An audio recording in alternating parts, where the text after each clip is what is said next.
Hello friends, आपका अपना YouTube channel the polytechnic classes में स्वागत है। तो हम लोगों ने रेडियो एंड टेलीकम्युनिकेशन सिस्टम में अभी तक बहुत सारी यूनिट को कवर कर लिया है और उस यूनिट से आने वाले वीवीआई क्वेश्चंस, ऑब्जेक्टिव क्वेश्चंस और सब्जेक्टिव क्वेश्चन जो कि हमारे हमेशा सेमेस्टर एग्जाम में आते हैं उसको पढ़ लिया है। तो जिन्होंने भी अभी तक ये सारा वीडियो नहीं देखा है और इन सारे टॉपिक को कवर नहीं किया है, उनसे रिक्वेस्ट है कि आप लोग उस वीडियो को देखिए और अभी साथ साथ ही पढ़ते चलिए, क्योंकि एक बार साथ साथ पढ़ते चलिएगा तो आपका एक बार रिवीजन भी हो जाएगा। और ये जो जितना बार आप लोग रिवीजन करिएगा उतना ज्यादा ही इस सेमेस्टर में आप लोगों को लाभदायक होने वाला है, क्योंकि ये सेमेस्टर में पूरा का पूरा थ्योरी पेपर है। ऑल टू ऑल सब्जेक्ट जितने भी हैं, चाहे माइक्रो प्रोसेसर हो या आपका मेजरमेंट 2 हो या फिर आपका रेडियो एंड टेलीकम्युनिकेशन हो या फिर टेलीविजन इंजीनियरिंग हो, तो ये सारे, या फिर पावर इलेक्ट्रॉनिक्स हो, पावर इलेक्ट्रॉनिक्स भी पूरा का पूरा थ्योरी पेपर है। तो ये 4-5 जो सब्जेक्ट है आपके, वो पूरा का पूरा थ्योरी पेपर है। तो आप लोग साथ साथ पढ़ते चलिए।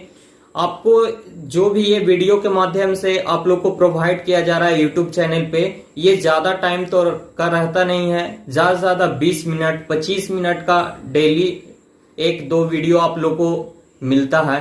तो सोचिए, अगर आप दिन भर में अपने पूरे दिन भर के शेड्यूल में, अगर आप इस लॉकडाउन के सिचुएशन में जो कि आप लोग घर पे हैं, कोई किसी तरह का वर्क नहीं कर पा रहे हैं, तो घर पे हैं, घर पे रहने के बावजूद अगर आप अपने लिए 20 से 40 मिनट का टाइम अगर आप दिन भर में नहीं निकाल पाते हैं, तो आप सोच लीजिए कि आप अपने प्रति, अपने सेमेस्टर के प्रति मेहनत करने से क्यों हिचकिचा रहे हैं।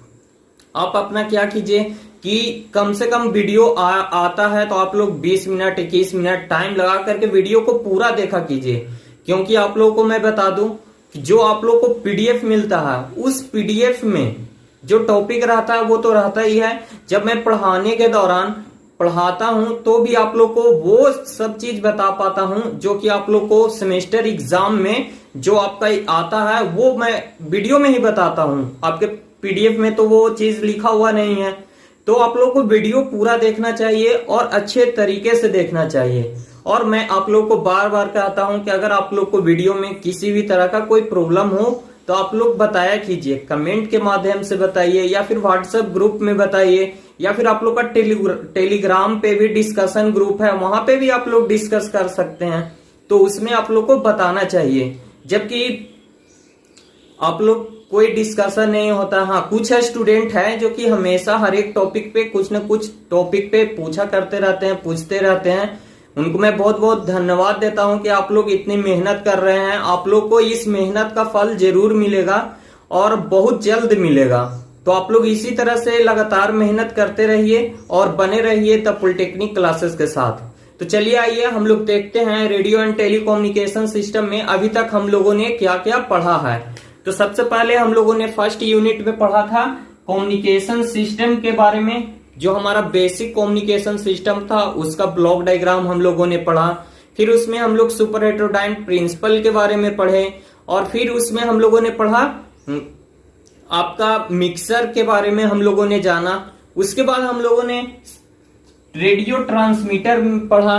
तो रेडियो ट्रांसमीटर में हम लोगों ने एम्पलीट्यूड मॉड्यूलेशन के बेस पे एम्पलीट्यूड मॉड्यूलेटेड रेडियो ट्रांसमीटर के बारे में पढ़ा और फ्रीक्वेंसी मॉड्यूलेशन पे बेस्ड पे हम लोगों ने क्या पढ़ा, तो frequency modulated radio transmitter, FM radio transmitter पढ़ा। सेम टू सेम इसी तरह से हम लोगों ने रिसीवर, रेडियो रिसीवर में पढ़ा। रेडियो रिसीवर में क्या पढ़ा, तो एएम रेडियो रिसीवर पढ़ा और एफएम रेडियो रिसीवर पढ़ा। उसके बाद हम लोगों ने रेडियो रिसीवर और ट्रांसमीटर के बारे में जान लिए।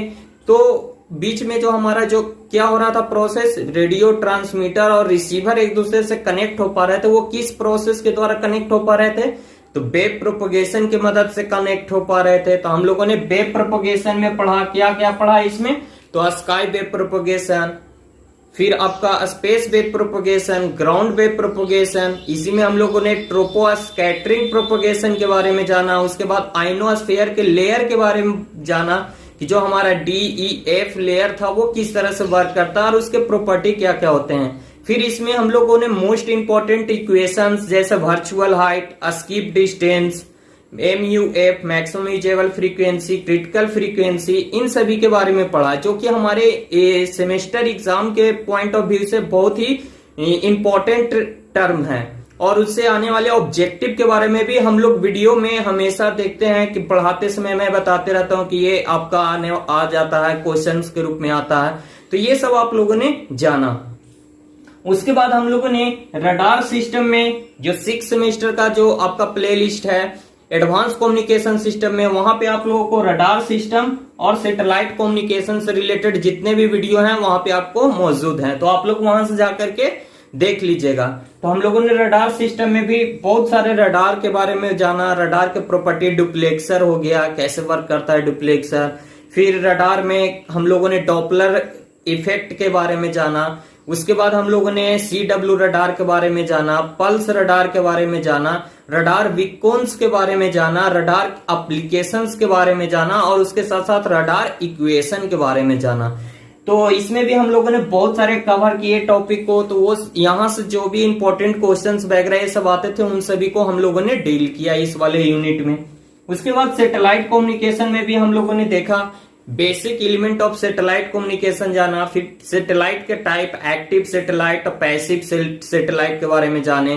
फिर उसके बाद हम लोगों ने सैटेलाइट से के ऑर्बिट के बारे में जाना, ऑर्बिट से रिलेटेड जितने भी क्वेश्चंस आते थे उसके बारे में जाना। उसके बाद हम लोगों ने डिटेल में जियो स्टेशनरी सैटेलाइट के बारे में जाना, उसको हम लोग जियो स्टेशनरी सैटेलाइट क्यों कहते हैं। तो एक बार इस सब को आप रिवीजन कर लीजिए ताकि आप लोगों को ये जो आप लोग भूल चुके हैं, जो कि बहुत पहले हम लोगों ने पढ़ा, तो उसको वीडियो के माध्यम से जब भी आपके पास टाइम मिले, आधा घंटा 20-25 मिनट से कम का ही एक वीडियो आप लोग का रहता है, तो एक वीडियो को पूरा देखिए, द एंड तक देखिए और जो भी नहीं समझ में आप लोग कमेंट करके जरूर बताइए, ताकि अभी हमारे पास भरपूर समय है। तो मैं आप लोगों को जो कमेंट आता है उसका रिप्लाई करने का कोशिश करूंगा। फिर मैं भी बिजी हो जाऊंगा तो फिर आप लोग का रिप्लाई करने में थोड़ी परेशानी होगी।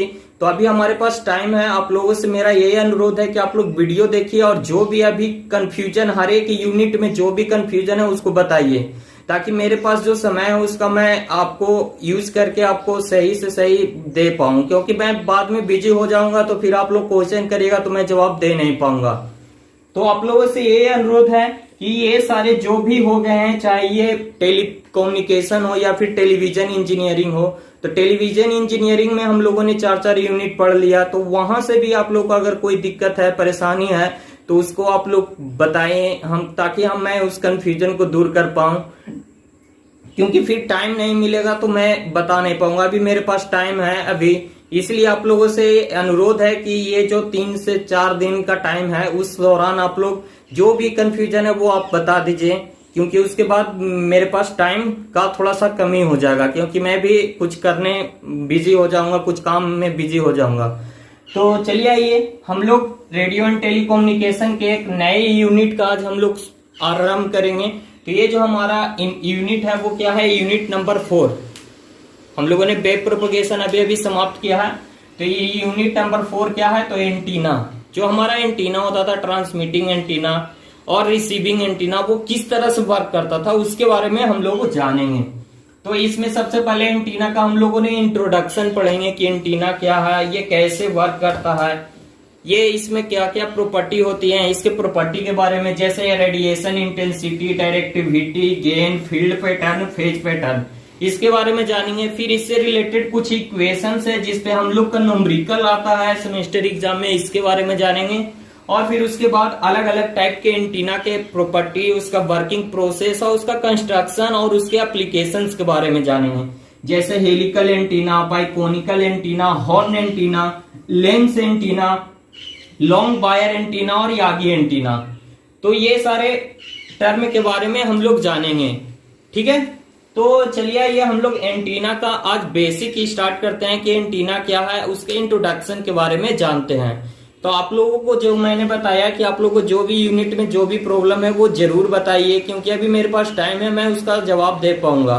फिर मैं बिजी हो जाऊंगा तो फिर आप लोग को दिक्कत होगी, प्रॉब्लम होगी, मेरे पास भी टाइम की थोड़ी सी दिक्कत हो जाएगा। तो अभी आपसे यही कहना है हमारा कि वीडियो को पूरा लास्ट एंड तक देखिए, और जो भी नहीं समझ में आता है आप लोग टॉपिक वाइज यूनिट वाइज आप बताएं, ग्रुप में बताएं, या फिर कमेंट कर सकते हैं टेलीग्राम डिस्कशन में भी, ग्रुप में भी आप लोग डिस्कस कर सकते हैं। तो चलिए आइए अब हम लोग एंटीना के इंट्रोडक्शन के बारे में जानते हैं। तो चलिए आइए हम लोग एंटीना के इंट्रोडक्शन के बारे में जानते हैं। तो हम लोगों ने अभी तक देखा कि एंटीना क्या है। तो एंटीना बहुत ही इंपॉर्टेंट रोल निभा रहा था हमारा क्या, वायरलेस कम्युनिकेशन सिस्टम में। ये एंटीना ही है जिसके कारण से हम लोग क्या कर पाते हैं, तो वायरलेस कम्युनिकेशन कर पाते हैं। जैसे हम लोगों ने एग्जाम्पल के रूप में देखिए तो ट्रांसमीटर है, ट्रांसमीटर में हमारा एंटीना लगा हुआ था, ट्रांसमिटिंग एंटीना की तरह। वो क्या कर रहा था, तो इलेक्ट्रिकल सिग्नल को इलेक्ट्रोमैग्नेटिक सिग्नल में कन्वर्ट कर दे रहा था। उसी प्रकार से हमारा रेडियो रिसीवर था, रेडियो रिसीवर में भी क्या लगा हुआ था, तो एंटीना लगा हुआ था। वो क्या कर दे रहा था, तो वो इलेक्ट्रोमैग्नेटिक सिग्नल को इलेक्ट्रिकल सिग्नल में कन्वर्ट कर दे रहा था। इसके साथ साथ कन्वर्ट करने के साथ साथ ये एंटीना क्या करते हैं, तो ये एंटीना एक दूसरे को कनेक्ट करने का काम करते हैं। ट्रांसमीटर को रिसीवर से अगर कनेक्ट हो पा रहा है तो वो किसके मदद से, तो एंटीना की मदद से ही कनेक्ट हो पा रहा है। अगर एंटीना ना रहे तो हमारे यहाँ जो टीवी रिसीवर है वो सिग्नल कैच नहीं कर सकता। तो एंटीना बहुत ही अहम रोल निभा रहा है यह हमारा कम्युनिकेशन सिस्टम में। इसके कुछ और एग्जांपल हम लोगों ने देखे, रडार सिस्टम। रडार सिस्टम में क्या भी कर रहा था, तो डुप्लेक्सर की मदद से हम लोग क्या कर रहे थे, एक ही एंटीना की मदद से क्या कर पा रहे थे, सिग्नल को ट्रांसमिट भी कर पा रहे थे और सिग्नल को रिसीव भी कर पा रहे थे। तो यहाँ पे भी एंटीना का एक रेसिप्रोकल होता है, रेसिप्रोकल प्रॉपर्टी होता है, जिसका यूज करके हम लोग क्या कर पा रहे थे, तो एक ही एंटीना की मदद से सिग्नल को ट्रांसमिट भी कर पा रहे थे और एक ही एंटीना की मदद से उसको रिसीव भी कर पा रहे थे। तो इस प्रॉपर्टी के बारे में भी हम लोग जानेंगे। फिर उसके बाद हम लोग आइए सैटेलाइट कम्युनिकेशन सिस्टम में भी। तो सैटेलाइट कम्युनिकेशन सिस्टम में भी हम लोग एंटीना का रोल देख रहे थे कि जो हमारा सैटेलाइट था, जो आपका स्पेस यूनिट के तरफ वर्क कर रहा था, तो उसमें भी एंटीना लगा हुआ था, और फिर जो हमारा ग्राउंड स्टेशन था उसमें भी एंटीना लगा हुआ था। तो ये एंटीना जो है हमारे कम्युनिकेशन सिस्टम को समझिए एक एंटीना है कि हम लोग सिग्नल को रिसीव कर पाते हैं या फिर ट्रांसमिट कर पाते हैं। तो इस एंटीना का बहुत ही इंपॉर्टेंट रोल है। तो चलिए आइए हम लोग एंटीना के इंट्रोडक्शन के बारे में जानते हैं कुछ। तो देखिए एंटीना को एक और नाम से हम लोग बोलचाल की भाषा में एरियल भी कहते हैं, ठीक है। तो इसको याद रखिएगा कि antenna is also known as aerial. क्या है हमारा एंटीना, तो an antenna is a metallic conductor system capable of radiating और रिसीविंग इलेक्ट्रोमैग्नेटिक वेव। क्या है हमारा एंटीना, तो एंटीना एक जनरली वे में हम लोग देखते हैं कि एंटीना क्या होता है, तो मेटेलिक सिस्टम है, मतलब कि मेटल का ही बना हुआ रहता है। और ये क्या कर पाता है, तो ये सिग्नल को, जो हमारा इलेक्ट्रोमैग्नेटिक सिग्नल को है, वो उसको रेडिएट करने का काम करता है और उसको रिसीव करने का काम करता है। कनेक्ट मतलब ट्रांसमिट करने का काम करता है और रिसीव करने का भी काम करता है, ठीक है। It is interface a transmitter to free space like as a transmitting antenna. कह रहा है कि जैसे ट्रांसमिटिंग एंटीना, एक like as a transmitting antenna को देखे तो ये एंटीना क्या काम कर रहा है, तो ये आपका जो ट्रांसमीटर है उस ट्रांसमीटर को किसके साथ इंटरफेस करा रहा है, किसके साथ कनेक्ट कर रहा है, तो फ्री स्पेस के साथ। तो ये जो हमारा ट्रांसमिटिंग एंटीना है वो क्या कर रहा है, फ्री स्पेस के साथ ट्रांसमीटर को कनेक्ट कराने का काम कर रहा है, इंटरफेरेंस कराने का काम कर रहा है। उसी के साथ साथ like as a receiving antenna को देखा जाए तो रिसीविंग एंटीना क्या कर रहा है आपका, तो रिसीविंग एंटीना फ्री स्पेस से रिसीवर को कनेक्ट कराने का काम करा रहा है, इंटरफेरेंस कराने का काम कर रहा है। तो यही है, and free space to receiver like as a receiving antenna. इन दोनों के एंटीना की मदद से हम लोग क्या कर पाते हैं, तो ट्रांसमीटर फ्री स्पेस से कनेक्ट हो पाता है और उस फ्री स्पेस से रिसीवर कनेक्ट हो पाता है रिसीविंग एंटीना की मदद से। तो ये एंटीना का बहुत ही अहम रोल है। फिर उसके बाद कह रहा है कि it is a passive reciprocal device. कहने का मतलब जो एंटीना है वो क्या है, पैसिव डिवाइस है, मतलब कि पैसिव एलिमेंट है। पैसिव एलिमेंट क्यों, क्योंकि ये किसी भी सिग्नल को एम्पलीफाई नहीं कर सकता, इसीलिए इसको हम लोग पैसिव एलिमेंट कह रहे हैं, ठीक है। और रेसिप्रोकल मीन्स क्या, कि रेसिप्रोकल मीन्स क्या है कि एक सेम एंटीना की मदद से, मतलब एक ही एंटीना की मदद से हम लोग क्या कर पाते हैं, तो रेसिप्रोकल मतलब कि ट्रांसमिट करने का भी काम कर लेते हैं और रिसीव करने का भी काम कर लेते हैं। जैसे हम लोगों ने देखा था डुप्लेक्सर सर्किट के मदद से हम लोग रडार सिस्टम में क्या कर रहे थे, एक ही एंटीना की मदद से हम लोग सिग्नल को ट्रांसमिट भी कर पा रहे थे और रिसीव भी कर पा रहे थे। तो वो किस प्रॉपर्टी को फॉलो कर रहा था, तो वो इसी रेसिप्रोकल प्रॉपर्टी को फॉलो कर रहा था। तो इसके बारे में हम लोग जानेंगे डिटेल में। कह रहा है कि पैसिव मीन्स क्या होता है, तो that it can not actual amplify of a signal. क्या कह रहा है, पैसिव मीन्स इसलिए हम लोग इसको कह रहे हैं क्योंकि ये सिग्नल को एम्पलीफाई करने का काम नहीं करता। और रेसिप्रोकल मीन्स क्या है, तो that transmission and reception characteristics of an antenna are usually identical. एक ही एंटीना की मदद से हम लोग ट्रांसमिशन का भी पर्पस कर ले रहे हैं और रिसीविंग का भी प्रोसेस कर ले रहे हैं। तो इसको हम लोग क्या कहते हैं, इसको रेसिप्रोकल प्रॉपर्टी कहते हैं। तो ये पैसिव रेसिप्रोकल होता है। क्यों होता है, तो ये इसी कारण से होता है। क्यों, क्योंकि ये सिग्नल को एम्पलीफाई नहीं करता है और उसके साथ साथ क्या करता है, एक ही आइडेंटिकल एंटीना की मदद से ये ट्रांसमिट करने का भी काम कर देता है और रिसीव करने का भी काम कर देता है। इसीलिए इसको हम लोग पैसिव रेसिप्रोकल डिवाइस भी कहते हैं। तो चलिए आइए इसके बारे में और कुछ जानते हैं।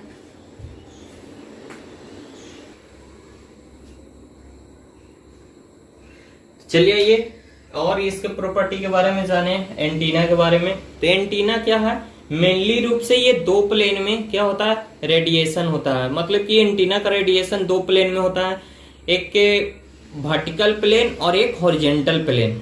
तो वर्टिकल प्लेन में जो हमारा पोलराइज्ड होता है, जब इसके एनर्जी को पोलराइजेशन वर्टिकल प्लेन में होता है तो इसको हम लोग वर्टिकल प्लेन रेडिएशन कहते हैं। और जब हॉरिजॉन्टल प्लेन में होता है तो इसको हम लोग हॉरिजॉन्टल प्लेन रेडिएशन कहते हैं। इसके साथ साथ एक सर्कुलर पोलराइजेशन भी होता है, जैसे हेलिकल एंटीना होता है तो उसमें सर्कुलर पोलराइजेशन होता है। उसके बारे में हम लोग हेलिकल एंटीना में डिटेल से जानेंगे। तो चलिए ये देखते हैं।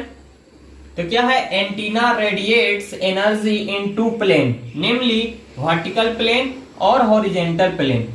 When an antenna transmits the energy in vertical plane then it's said to be vertically polarized। कह रहा है कि हमारा जो एंटीना है जबकि वर्टिकल प्लेन में पोलराइज्ड होता है तो हम लोग इसको क्या कहते हैं, ये वर्टिकली पोलराइज्ड है, ठीक है। उसी के साथ साथ जब antenna said to be horizontally polarized, कोई एंटीना को अगर कह रहे हैं कि हॉरिजॉन्टली पोलराइज्ड है तो वो कहाँ होगा, वो अपना एनर्जी जो है वो रेडिएट करेगा। कहाँ रेडिएट करेगा, तो हॉरिजॉन्टल प्लेन में ये रेडिएट करेगा। उसके साथ साथ जो हमारा लेंथ होता है, एंटीना का लेंथ होता है, जैसे हम लोग कहते हैं कि क्वार्टर लेंथ है, इसका क्वार्टर वेव लेंथ है। फिर उसके बाद कहते हैं कि हाफ वेव लेंथ का एंटीना है। तो इट मीन्स क्या होता है, तो ये जो some common length of antenna है, जैसे हम लोग बोले कि हाफ वेव लेंथ का एंटीना है या फिर क्वार्टर वेव लेंथ का एंटीना है, तो क्या होता है, तो उस एंटीना का जो मतलब कि उसमें जो हम लोग फ्रीक्वेंसी यूज कर रहे हैं उस फ्रीक्वेंसी के वेवलेंथ क्या, ये हाफ होगा इसका लेंथ, ठीक है। अगर हाफ वेवलेंथ का होगा तो इस वेवलेंथ का हाफ जितना भी होगा वो उसका हाइट होगा, एंटीना का हाइट होगा। क्वार्टर होगा तो वेवलेंथ का जो फोर्थ होगा वो होगा जो क्या होगा, उस एंटीना का हाइट होगा। तो इस तरह से हम लोगों ने देखा इस एंटीना के इंट्रोडक्शन के बारे में। तो ये सारे आपके टर्म है जो कि आपको याद रखने हैं, क्योंकि एंटीना से यहाँ पे आपका क्वेश्चन आएगा कि व्हाट इज एंटीना एंड इसके प्रॉपर्टी को लिखने के लिए आएगा। तो चलिए आइए अब हम लोग इसके एंटीना के प्रॉपर्टी के बारे में जाने।